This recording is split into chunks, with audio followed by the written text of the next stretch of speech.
Okay buddies, आज हम देखने जा रहे हैं मुस्को टेंसेई के एपिसोड नंबर 19 और 20 को। एपिसोड की स्टार्ट होती है रूडियस से और उसके सामने अभी मैन गॉड है। मैन गॉड रूडियस की शक्ल देख के समझ जाता है कि रूडियस अभी भी मैन गॉड से नाराज है। मैन गॉड रूडियस से कहता है, आखिर तुम्हारी दिक्कत क्या है? हम पिछले 1 साल से एक साथ हैं और भूलो मत मेरी वजह से तुम्हें डीमन आई मिली। तुम्हें तो मुझे धन्यवाद कहना चाहिए। इस पर रूडियस उसे कहता है, अगर तुम मुझसे सही से बातें करते तो मुझे 20 उलझ के जेल में नहीं रहना पड़ता और ना ही पॉल से मेरी लड़ाई होती। मैन गॉड उसे कहता है, तुम इन सारी चीजों की गलती मेरे ऊपर क्यों थोप रहे हो? अब यहाँ पर रूडियस ना चाहते हुए भी मैन गॉड को थैंक यू कहता है, क्योंकि उसी की वजह से वो अभी तक जिंदा है और यहाँ तक पहुँच पाया। लेकिन मुझे आगे क्या करना है ये बताओ। मैन गॉड उससे कहता है, चलो मैं तुम्हें बता दूंगा कि आगे करना है, लेकिन अगर मेरी वजह से तुम्हें तुम्हारी फैमिली मिल पाई तो तुम्हें अगली बार से मेरे ऊपर भरोसा करना पड़ेगा, क्योंकि मैं चाहता हूँ कि तुम मेरी इज्जत करो। रूडियस कहता है, ये बात तो उस बात पे डिपेंड करेगी कि तुम मुझे कैसे एडवाइस देते हो। मैन गॉड यहाँ पर रूडियस को एक इमेज दिखाता है और वो उससे कहता है, अगर तुम जब आयशा से मिलोगे तो तुम उसको अपना असली नाम मत बताना। तुम्हें सबसे पहले उसकी बातों को सुनना है। इसके बाद तुम्हें शिरोन पैलेस में एक लेटर भेजना है और कुछ ऐसा ही करके तुम लीलिया और आयशा को बचा पाओगे। इसके बाद यहाँ पर रूडियस को होश आ जाता है और वो अभी भी शिप पर बीमार है। रूडियस यहाँ पर सोचता है,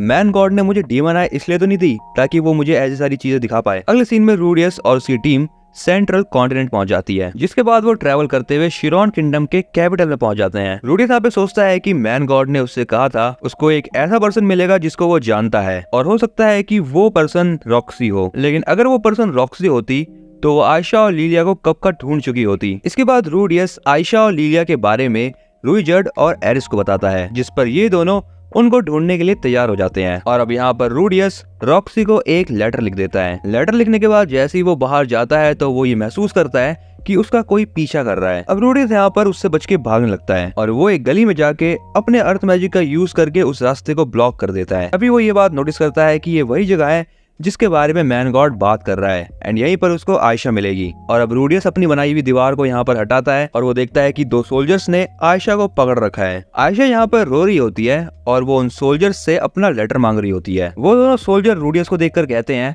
हम बस अपना काम कर रहे हैं इसलिए कुछ उल्टा मत सोचना। रूडियस को यहाँ पर थोड़ा डाउट होता है और वो उन सोल्जर से पूछता है, तुम एक बच्ची का लेटर क्यों छीन रहे हो? वो सोल्जर्स रूडियस की बात को कोई रिप्लाई नहीं देते, लेकिन तभी यहाँ पर आयशा उन सोल्जर्स से अपना लेटर छीन के रूडियस के पास ली जाती है और वो रूडियस से हेल्प मांगती है। ये देखकर रूडियस उन सोल्जर्स के ऊपर अपना मैजिक यूज कर देता है। तभी वो सोल्जर्स अपने साथियों को भी वहां पर बुला लेते हैं। वो सोल्जर्स रूडियस से कहते हैं, हम तुम्हें कुछ नहीं करेंगे, बस उस लड़की को यहाँ भेज दो। लेकिन रूडियस उनकी बातों पर ध्यान नहीं देता और रूडियस अपना मैजिक का यूज करके वहां से भाग जाता है। इसके बाद अगले सीन में यहाँ पर आयशा रूडियस को थैंक्स कहती है उसको बचाने के लिए। आयशा भी यहाँ पर रूडियस से उसका नाम पूछती है, जिस पर रूडियस अपना नाम शैडो मून नाइट बताता है, जिसे सुनकर आयशा बहुत खुश हो जाती है। आयशा रूडियस को बताती है कि उसकी माँ जेल में कैद है और उसे अपने फादर को एक लेटर भेजना है। रूडियस उससे पूछता है, तुम अपने पापा के अलावा किसी को नहीं जानती, जैसे कि नीले बाल वाली कोई लड़की या फिर कोई तुम्हारा बड़ा भाई? आयशा रूडियस को कहती है, मेरा बड़ा भाई है लेकिन मुझे उसके ऊपर भरोसा नहीं। आयशा उसे बताती है कि उसकी माँ ने उसको एक बॉक्स से दूर रहने के लिए कहा था, लेकिन आयशा ने एक दिन उस बॉक्स को देख ही लिया और उसके अंदर में से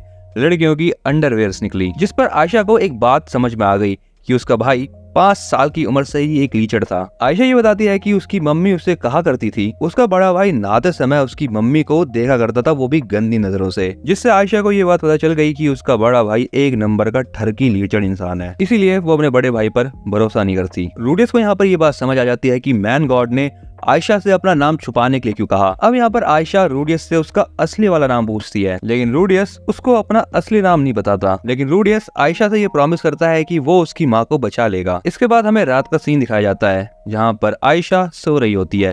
रूडियस एरिस और रुईजर्ड को कहता है, तुम इसको मेरा असली नाम नहीं बताओगे। एरिस कहती है, ऐसा क्यों? रूडियस कहता है, बस ऐसे ही, इसको मेरे बारे में एक गलतफहमी हो गई है और जब तक मैं इसकी गलतफहमी दूर नहीं कर देता तब तक इसको मेरा असली नाम मत बताना। वेल, अब यहाँ पर रुईजर्ड और एरिस कैसल के ऊपर हमला करने के लिए तैयार हो जाते हैं, लेकिन रूडियस उन्हें मना कर देता है।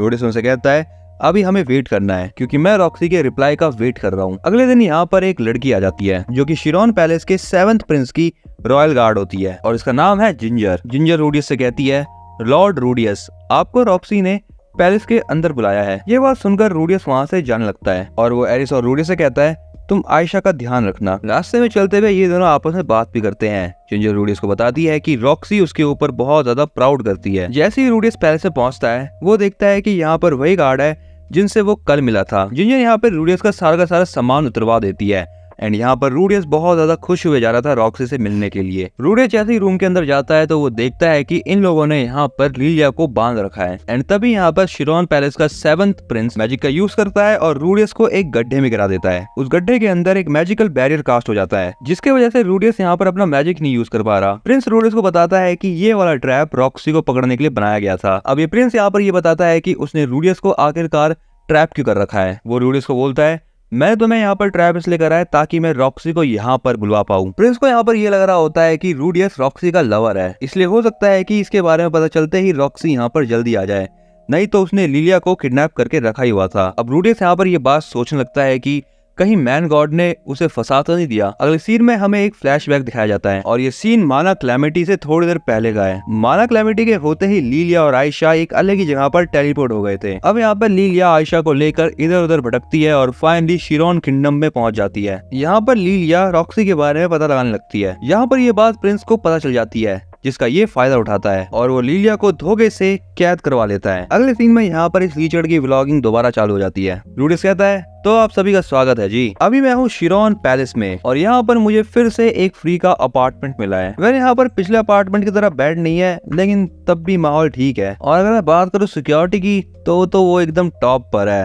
क्योंकि आप अपना मैजिक यूज नहीं कर सकते यहाँ पर। लेकिन तभी यहाँ पर रूडियस एरिस और रूइजर्ड को याद करना चालू कर देता है। तभी यहाँ पर एक आदमी आता है और रूडियस को कहता है, मेरा नाम है जेनोवा शिरॉन और मैं शिरॉन किंगडम का 3rd प्रिंस हूँ। रूडियस भी यहाँ पर अपने आप को इंट्रोड्यूस करता है, जिसके बाद जेनोवा उसको रूइजर्ड का स्टैचू दिखा के कहता है, तो ये क्या तुमने बनाया है? रूडियस कहता है, नहीं, ये तो मुझे डीमन कॉन्टिनेंट में मिला था। इसके बाद जेनोवा रूडियस को रॉक्सी का स्टैचू भी दिखाता है। जेनोवा रूडियस को कहता है, ये देखो ये कितनी कमाल की आर्ट है। जेनोवा इस वाली स्टैचू की बहुत ज्यादा तारीफें करता है रूडियस से, लेकिन लास्ट में वो रूडियस को बताता है कि उसने रॉक्सी पे से एक चीज हटा दी है और वो है एक तिल। रूडियस गुस्सा होकर यहाँ पर जेनोवा को बताता है कि वो तिल रॉक्सी को खूबसूरत बनाने के लिए था। ये डिटेल पता लगने के बाद जेनोवा को ये बात पता चल जाती है कि ये स्टैचू रूडियस ने बनाया है। अब यहाँ पर जेनोवा रूडियस के सामने झुककर कहता है, आप मेरे मास्टर बन जाओ, क्योंकि मैं भी ऐसी ही मूर्तियां बनाना सीखना चाहता हूँ। अगले सीन में हमें दिखाया जाता है कि कुछ सोल्जर्स ने एरिस और रूइजर्ड को बुला रखा है उनकी मदद करने के लिए। यहाँ पर एरिस और रूइजर्ड को सारी बातें पता चल जाती है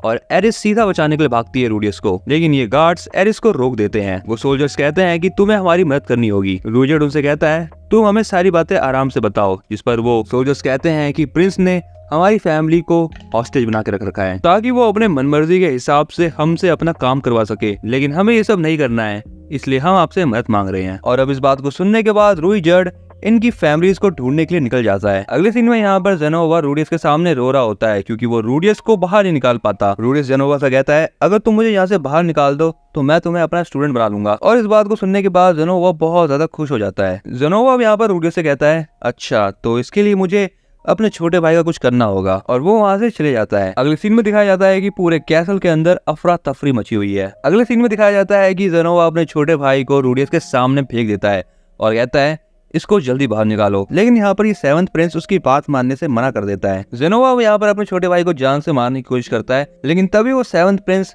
रूडियस को छोड़ने के लिए मान जाता है, जिसके बाद यहाँ पर रूडियस भी फ्री हो जाता है। इसके बाद यहाँ पर रूडियस आयशा और लिलिया को भी बचा लेता है। इसके बाद अगले सीन में रूडियस लिलिया और आयशा को पॉल के पास भेजने की तैयारी कर रहा होता है। आयशा को भी यहाँ पर ये पता चल जाता है कि उसका बड़ा भाई रूडियस है, लेकिन अब वो यहाँ पर उससे खुश है, ना कि उसके ऊपर गुस्सा है। वेलबडी जैसे के साथ यहाँ पर ये वाला पार्ट होता है एंड जल्दी सीजन 1 को खत्म करने के हम बहुत ज्यादा पास हैं। अगर तुम्हें ये वीडियो पसंद आई है तो इसे फटाफट से लाइक कर दो, अपने दोस्तों के साथ ये पूरी की पूरी प्लेलिस्ट भी शेयर कर दो, और नए नए एनिमे कंटेंट को देखने के लिए चैनल को सब्सक्राइब करना मत भूलना। और मैं मिलता हूँ तुम्हें एक नई वीडियो में, तब तक के लिए तुम सोलो लेवलिंग को देख सकते हो, एंड स्क्रीन पे तुम्हें उसकी प्लेलिस्ट दिख रही होगी।